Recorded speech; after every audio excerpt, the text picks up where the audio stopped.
And thanks for coming. I'll probably seem a little nervous here because I haven't done this yet, but You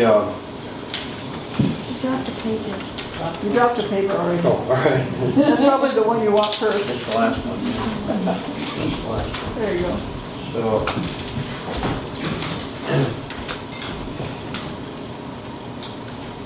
well, Maybe we'll do it that way. technology has to work too, you know. So I'm going to have some slides and some various presentations here that I'm going to try to talk along with that. I'm going to try to give you the origins of the Davidson family in this area. This will be our kind of our creation myth, if you want. Every family that is here came from somewhere, and they all have their own stories, so this is ours.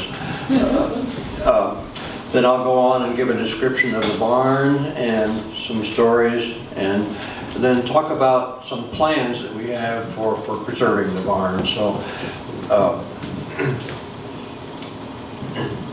the Davidson family that I'm going to mention here, I'm going to talk about 4 generations. The first generation, the first Alexander there, was born in 1714 in a place in Scotland, and probably when he was a young adult arrived in Virginia, and along with 2 brothers, and they were indentured servants. I think, according to the rules of being an indentured service, you worked somewhere for about 7 years, and then that paid for your passage over, and then you were freed. So he did that, and from there went to location number 2 there in North Carolina, which is up in the mountains. It's just east of Asheville, in a location that still has the name of the old Davidson Fort. These people traveled in families in those days, and there was quite a collection of them there during the time of the Revolution and so forth. And his son William was born there. Well, let me say that. This first Alexander went to North Carolina, and at that location the second Alexander was born, and then William. So they were in that location for part of 3 generations. And Caleb was also born in North Carolina in 1797, but some other information on the second Alexander shows them showing up in central south Kentucky, and that's this number 2 on there, in the area of Glasgow and Bowling Green in Kentucky, and they were doing cattle ranching in that area. The second Alexander was also a preacher, and he was involved with some Baptist churches there. I've read some of that history. But then his son William and then the grandson Caleb also showed up in that area during these early 1800s. And Caleb was married there to Martha Glazebrook in 1821. And then shortly after that, Caleb and Martha moved on to the 3rd location there, which is what was called the Jackson Purchase. It's the west tip of Kentucky, and they established a farm there and started a small family, and in 1825, and then by 1830 they started packing up in the fall of 1830 and decided that they wanted to go to Illinois, to Walnut Grove, and they had purchased a farm somehow through some contacts, and they were headed for that location. And I'm going to describe a little bit of that journey.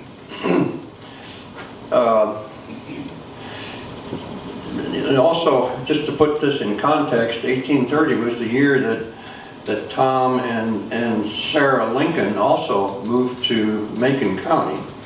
So you can see that that's about the same time that Abraham Lincoln was still a young man. He wasn't an adult yet, but they moved to Lincoln into Macon County in the same year, and we find that described in Carl Sandburg's book, and I'm going to quote a little bit about the weather that they encountered there.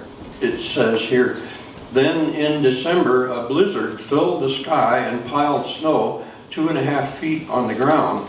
Soon another drive of snow made a 4-foot depth of it on the level, with high drifts here and there.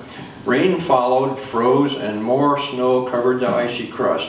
Wolves took their way with the deer and cattle, who broke through the crust and stood helpless.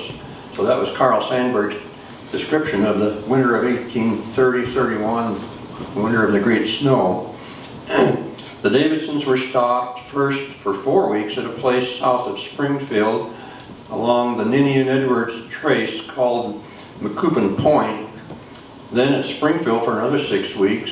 When they finally arrived at the Mackinac River, we turned the narrative over to Elijah Dickinson, who spoke at the 1906 Davidson family reunion, and here's what he said. And when they finally came to the Mackinac River, it was so deep and flooded that Martha, holding Susanna, 2 years old, and Calvin, 4 years old, strapped to her back, swam her horse across. It was so deep she was soaked, and with frozen clothes she rode the 12 or 13 remaining miles to her sister's home. Well, so now they arrive in Walnut Grove, and her sister, it turns out that these Glazebrook women, there were 4 of them, that they traveled together in families too. 2 of them were married to Davidson brothers, and the 3rd one was married to a William Atterbury, and this is the one that's mentioned here. So they were all part of this early group of people coming in here. So having arrived in Walnut Grove in the spring of 1831, I'll move on here. Just this particular picture of a Conestoga wagon I found on the internet, but it looks kind of nice, and it's probably how some of those people traveled. Many of them did with wagons.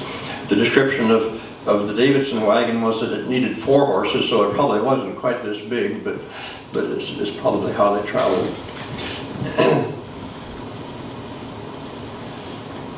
And here's some pictures that I recently encountered, some portraits of the couple. And this is a photograph taken probably in about 1890 of the cabin that they moved into. And here's a family of 4, and it's spring now, and they passed the first year in that building, and they were able to build a larger log cabin the following year. But to put this in another historical context, in about this same time, 1831, over on the Illinois River, there was an encampment of about 8,000 Potawatomi Indians, and a seasonal hunting camp, which is, the location of that is just more or less on the west end of our current Lake Eureka. So that they were overlapping the time when the Native Americans were still here. And we know from history that in 1832, the Sac and Fox chief, Black Hawk, got into trouble up in the northern part of the state, and Caleb's brother, John, was in the militia that was involved there, and also Abraham Lincoln was in that militia. So this is the second time we encounter the Lincolns, and we'll find him again in this story one more time. Let's see. Okay. So now with that history, that's how we got here, story, I'm going to just show you a lot of pictures of the barn here, and then we can kind of walk through the barn if you want with me. I won't have a whole lot to say, you can just look at them. This was taken in 2005, but first time we ever went back there to look at it. Some other pictures, winter, inside. Here you are seeing the threshing floor in the foreground, and it's lower than the rest of the floor. You can see how it looks. Those grain bins were not original. They were built in there at a later time. And we'll see more about the threshing floor as we go along. This is a drawing now, of course, of one of the cross sections. The term a bent, that refers to the timbers that form one of the cross sections of the barn. So wherever you have go from one bay to the next, there's a bent. That's the set of timbers that you see there, and that's a typical way. And you can see, I don't know if you can see my pointer here. Anyway, here it goes. You can see a center post there. So that typically you have the center post.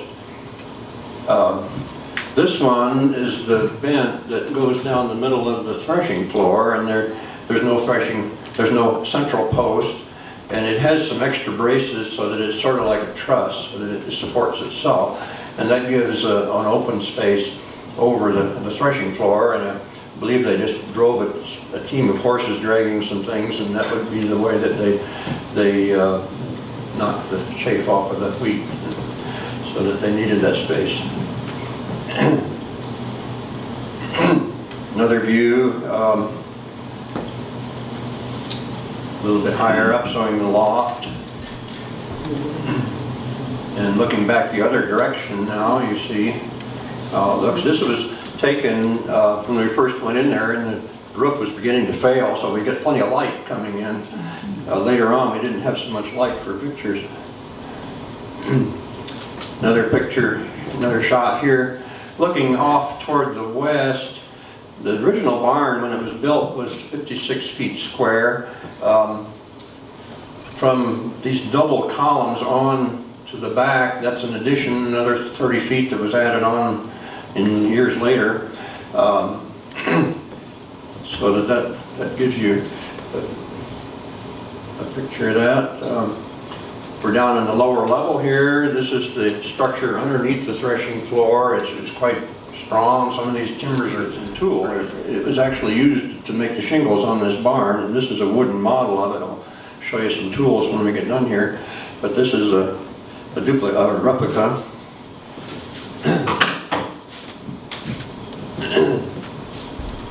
Gene has that up in his museum there.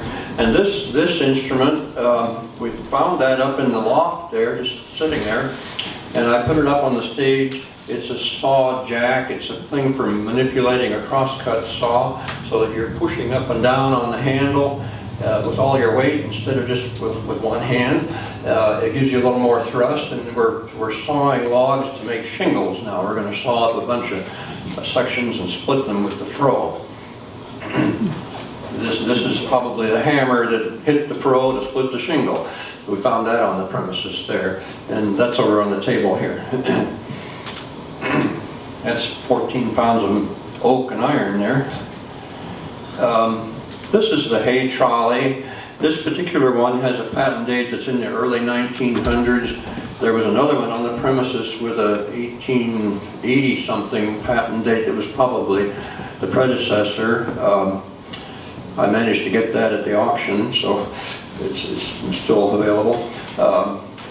I'm reading that the hay trolleys didn't really come into use until after the Civil War, so this probably wasn't part of the original barn, but it was added later.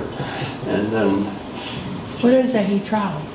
it is a pulley. It travels along the top of the roof, and then it has ropes and pulleys.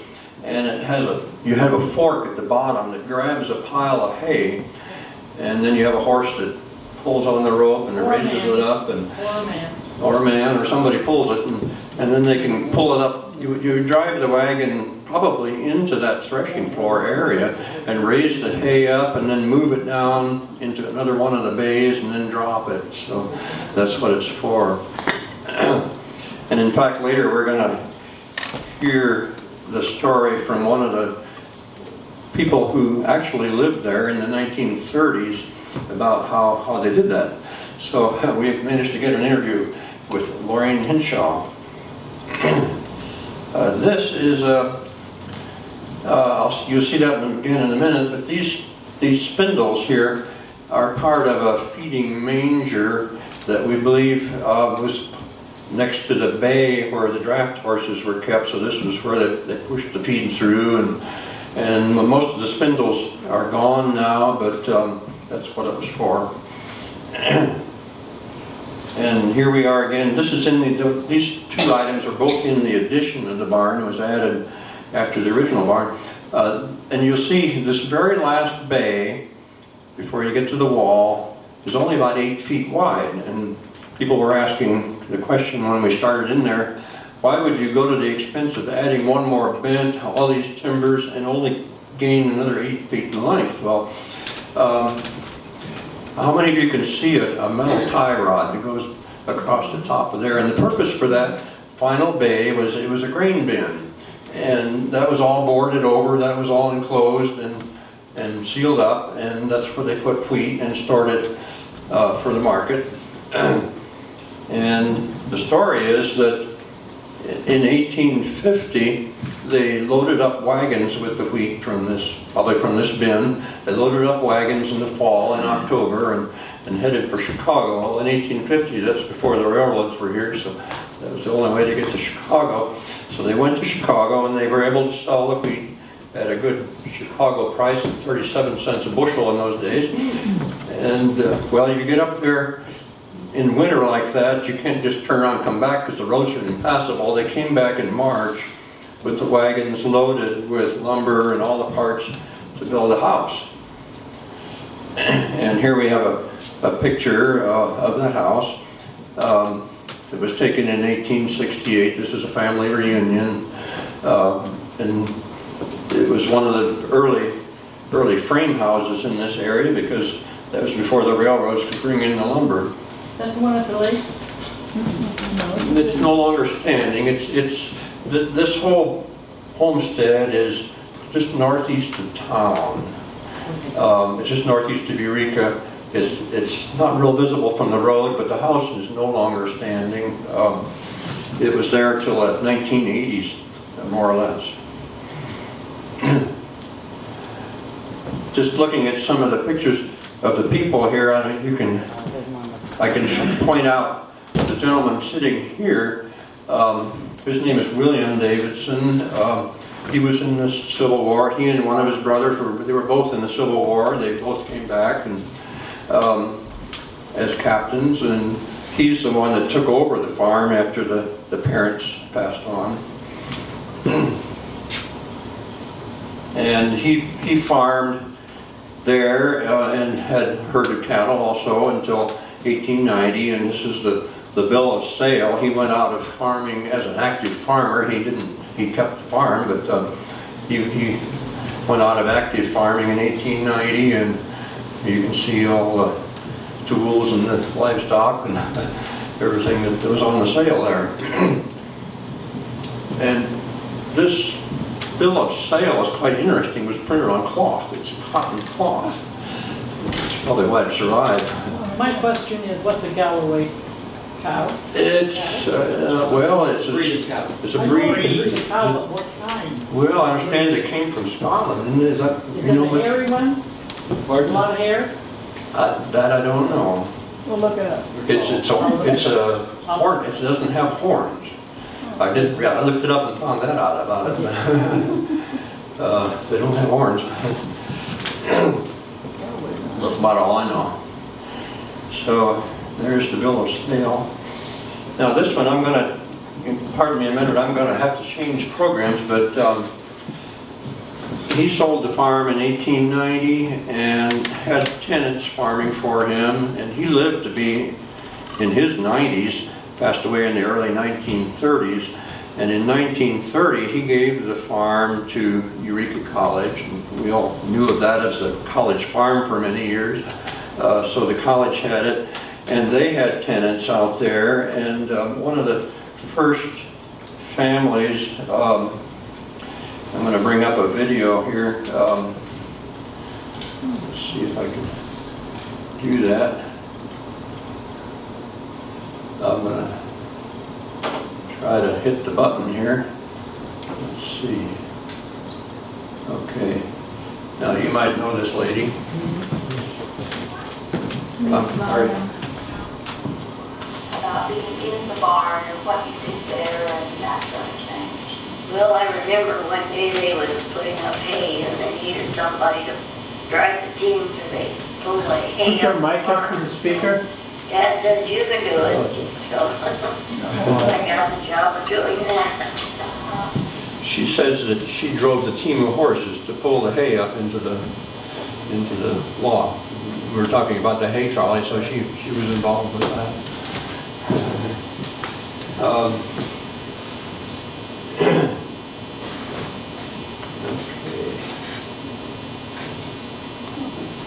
Now I'm going to try to get my pictures going again here.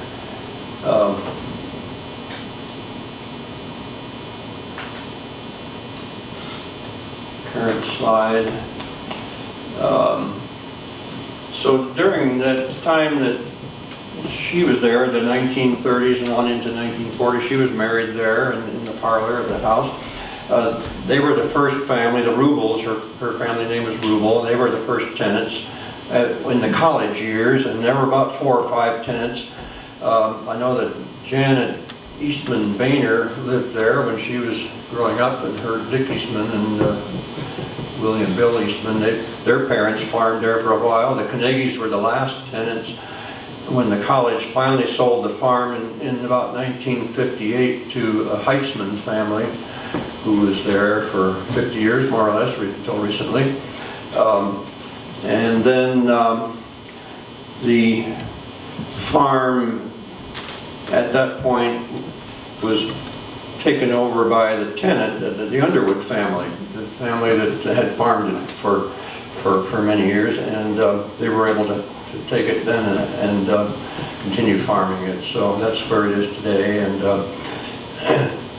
it's good that they were able to get in there. Well, okay, so we've seen the history of the barn, and it's still standing, and it's being protected. It's something that we would like to preserve if there's a way to do it, and not only to preserve it, but to put it to some use. And what we're proposing in our project here is to make it into a design study. And if I can get my cursor here, I'm going to show you some different parts of it. In other words, once we get an architect, we can you see my cursor? I'm trying to, there it goes. I'm going to click. These buttons here are different scenes. So I'm going to be moving from one scene to the next. Here's an aerial view. And we can click here and come in a little closer. That's the way it is now, right? Well, Or this is the way you want it. this is the, you've all seen the movie Titanic where they dive down and see this old hulk in the bottom of the ocean, and then the computer graphics takes over and makes it new again. Well, you know, that's what we've done. This is the computer graphics. But when you come off the road, that's not the side you come to. You don't see that side from, no. That's on the east side. That was there when the Heitzman owned it. If this is where it was now, you'd be looking north. This is the south wall of the barn. Yeah. So I want to just kind of walk you through here. We'll come a little closer and a little closer. And this is all on the computer now, if you can imagine that. And I've taken some liberties. If you go back here, you can see I put some windows in that don't exist on the barn, just because it gives some more light and makes it look more friendlier. I think that's my opinion. So that I did that, and the lower level I put some windows, but the back doors here I just left them as they are. If you went out there today, they're just open like that, and I say, well, let the architect decide how the back door should look. So we'll let the architect decide that. Anyway, we're going to go inside one of these doors and going to fill in some of the blanks in the earlier story. When the barn was first built, this particular church, the Christian church, had just formed, and they didn't have a meeting house. And What year was it built? it was built in 1838. Yeah, it was built in 1838. I guess I didn't even say that, did I? So, yeah, 1838, and the church had already formed, and they met in people's cabins, and they met out in the lawns and in the barns. And this was one of the barns that they met in. And so So I took the artistic license here to model some church pews that suggested that maybe that was a meeting place. That there were never pews that I ever saw in there, but that's what I put.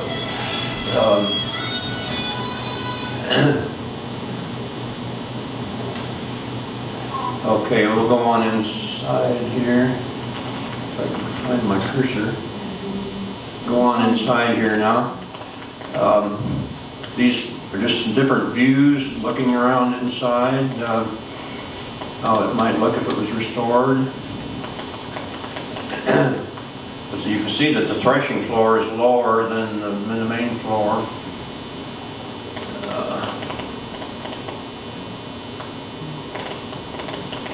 Here we're looking off toward the addition. You can see the double columns. When they built the addition, they were just like adding an additional set of timbers, and they just built it on out from there, took the siding off, and there you were. And this part I've added, I'm calling it the service wing in my design. We think that if it's a public place, you probably need an elevator, and you need restrooms, and you need stairs, and you need a heating system. So all that would go outside the actual historic structure in this service wing. So that's what we're seeing here. And one of the reasons for doing that is so we don't have chimneys and whatnot and vent pipes going up to the roof of the barn. So we're going to take a look around in this service wing a little bit. There'd be a stairwell, and you're going to have to hang on to your seat here because we're going to go down pretty fast.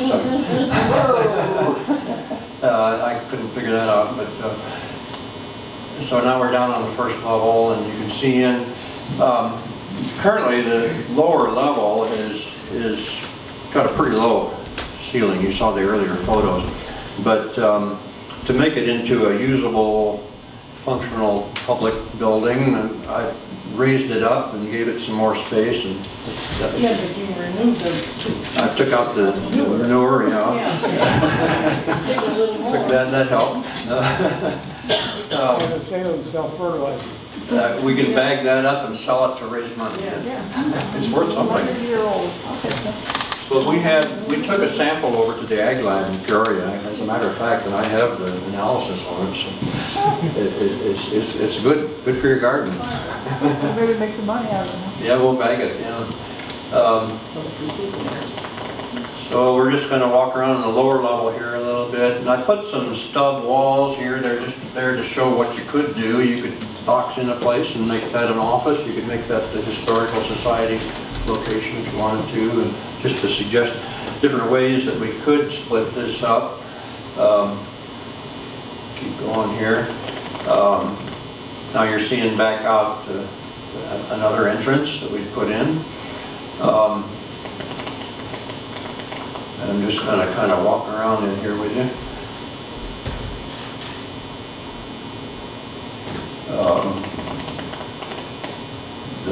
It's interesting to look at the timbers overhead there. Those are all the supporting timbers for the floor and the upper level. We had some people come in and do some research work, and they thought that the addition probably had more of a brick foundation to it, so you're going to see some brick columns and some wood columns. Okay, now we're back outside and going to go in the other entrance.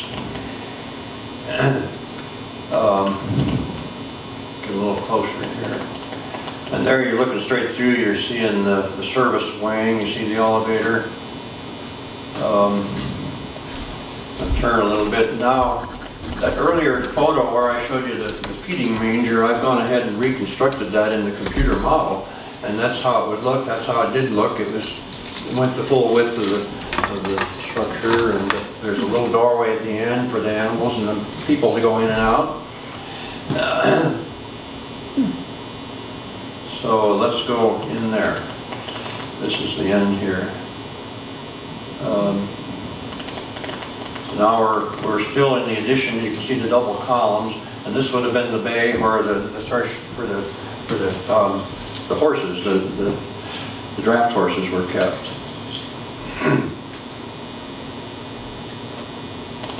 And And then we're gonna go back through the area that, if this were a performance space along with the pews that I've shown, which will put up folding chairs, you could probably get about 300 people seated in there, more or less. We're back to the threshing floor. And the plan is to leave the threshing floor lower like that because of the beams and whatnot, right? Yeah, that's just the way, that's how it's built. We need to reproduce it. We need to do a historic preservation, historic restoration, I And think. that floor is really solid, isn't it? When I was there, it looked like it's pretty good. It's quite thick, yeah, and if you look at it closely, you're threshing wheat there. You don't want the grains to fall through the cracks. It's sort of like a tongue and groove structure, that there's spline joints between each of the 1 foot wide by 2 inch thick oak planks, but they have a sort of a spline joint between them to keep the wheat from falling through. So yeah, it's very solid. Anyway, we'll just keep walking through here. So,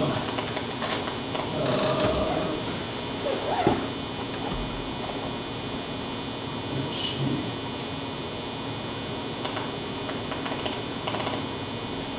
How big a space is that? Each level is almost 5,000 square feet. It's quite large. Wow. I skipped a little bit of that story. That's a good question. Why is it so big? This is a settlement barn. You just come into the wilderness. Why would you build such a large barn? Yeah. Caleb had started out in Kentucky as a cattle rancher, and that's what he did here.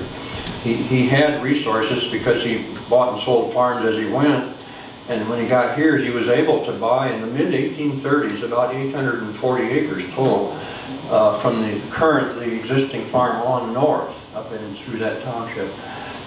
There was about 840 acres in the mid-1830s that he was using for cattle ranching, and you know, over the years then they began to plant crops and convert it to a current day farm, but they needed room for the livestock, and they needed room for the feed and the crops and the harvest and all that. So that's why it's such a big barn.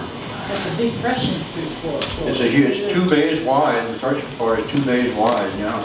And that's where I said the church met there, but that was also the kind of the community gathering space. They had husking bees and spelling bees and all kinds of things that you can imagine for community gatherings there.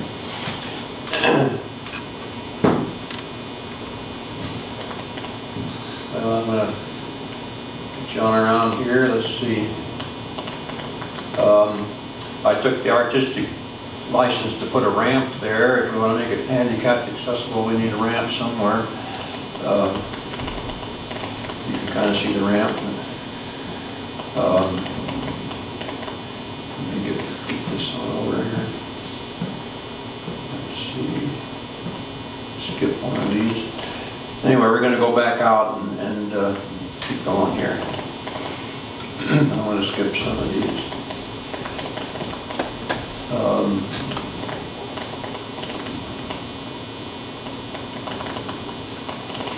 Okay, slide that over. I think that the next few of those just go back into the lower level informational meetings, so it's probably going to take a little while to get up some steam here, but I'll tell you in a minute. But the next thing we're going to do is have an open house out there, so if you want to see it, you can. We'll have a time. Okay, so I'm going to see if I can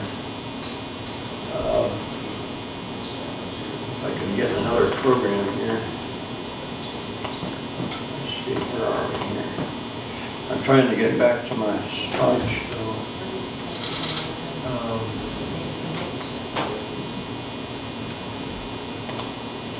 Okay, I can slide this out of the way, and there's the slideshow. Start. So we were talking about the conceptual design study, and I'll move on here.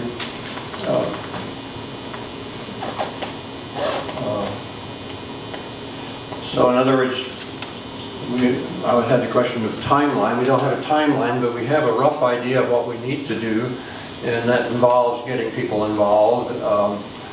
We need people that want to use the barn, the yellow circle there. We need The Historical Society would be in that group, and any other groups that would like to use it. We'd like to meet them and start talking, and we need to have some funds, we need money, we need donors, we need people that want to see it happen, and we need somebody to build it.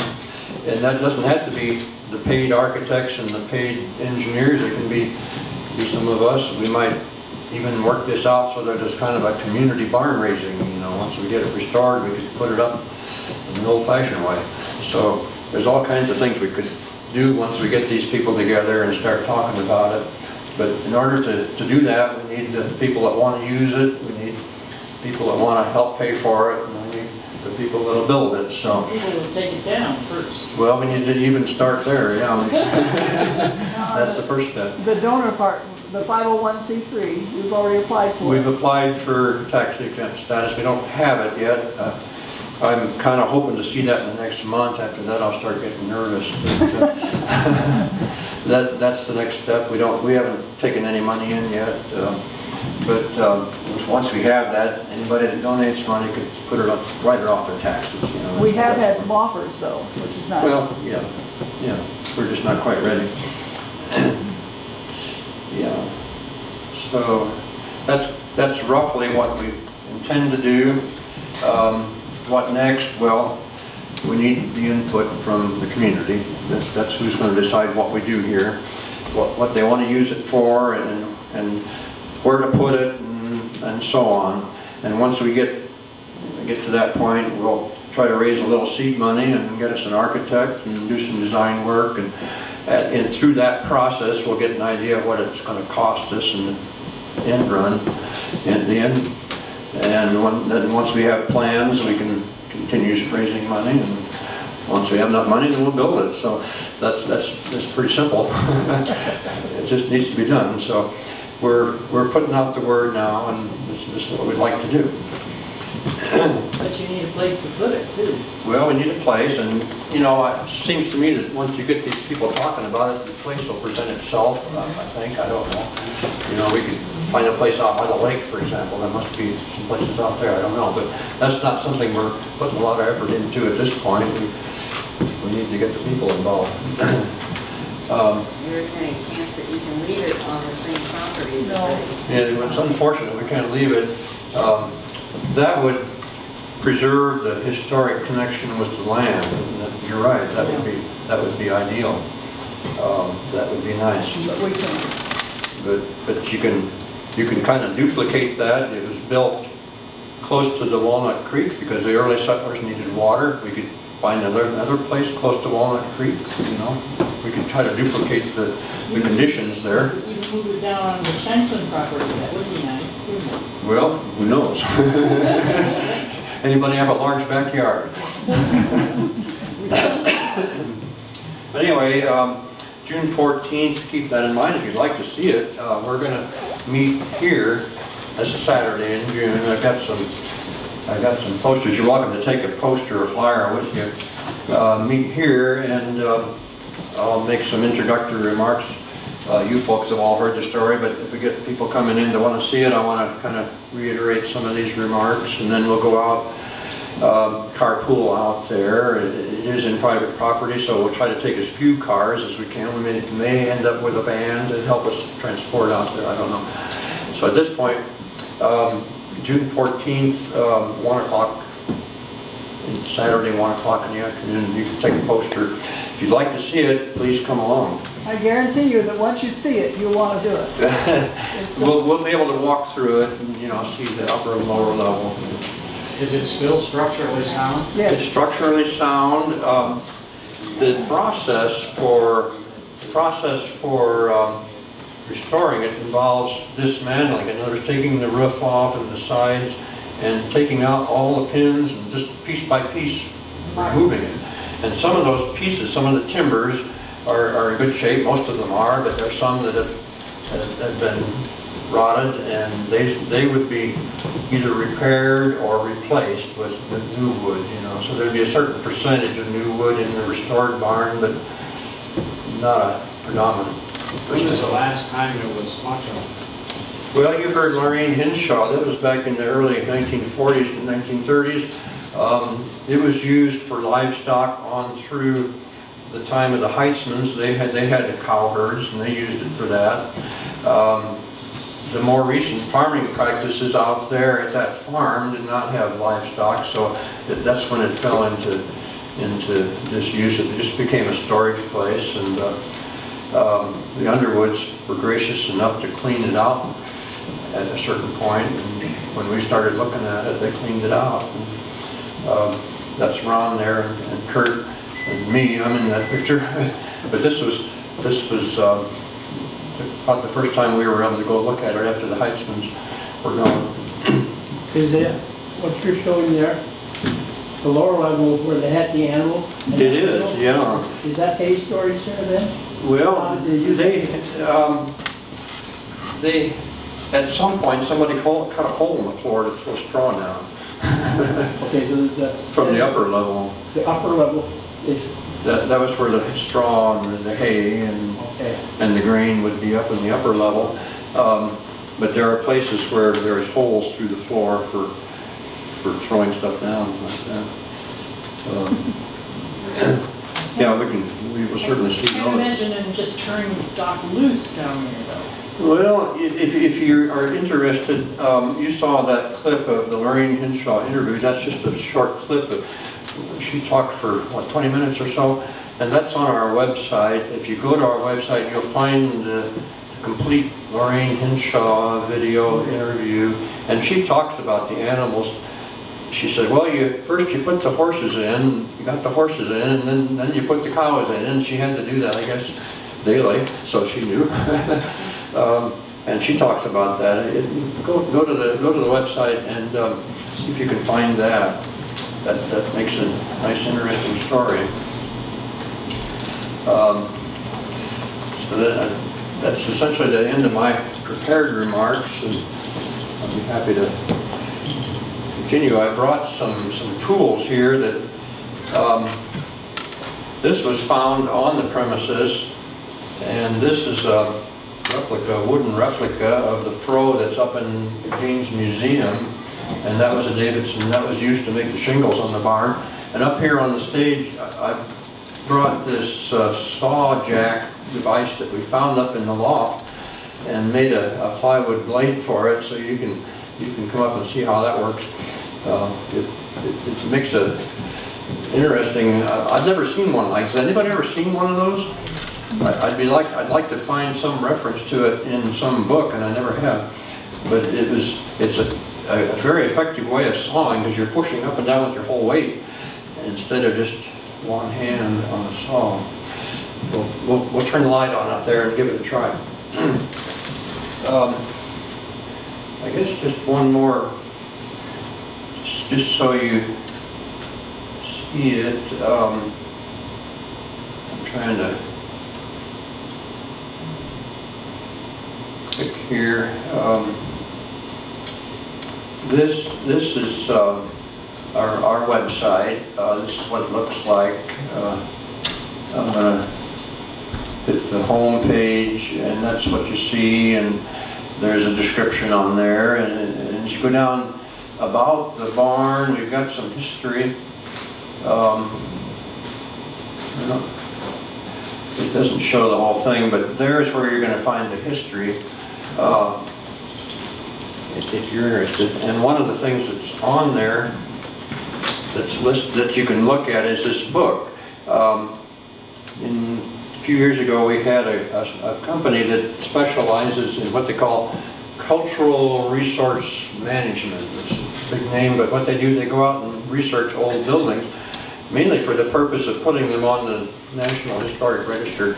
But they did a really detailed report of that barn, and that's on the website. You can look at it and read through it. And they found out a lot of things about the barn and the history and the family history that the family didn't know. So it was quite interesting, and they really fell in love with it. They spent a lot more time working on it than they had intended to. So I think we got a bargain. But if you find that on the website, you can read through that, and Maureen's interview, and the first piece of information we had on that barn was a paper that was written by Annie Davidson in 1943, which she's the lady that lived where the library is. She died the next year, so she wrote that out as her recollection of that barn. It was her grandfather's, and she had lots of good memories. So that was where we started to learn about it.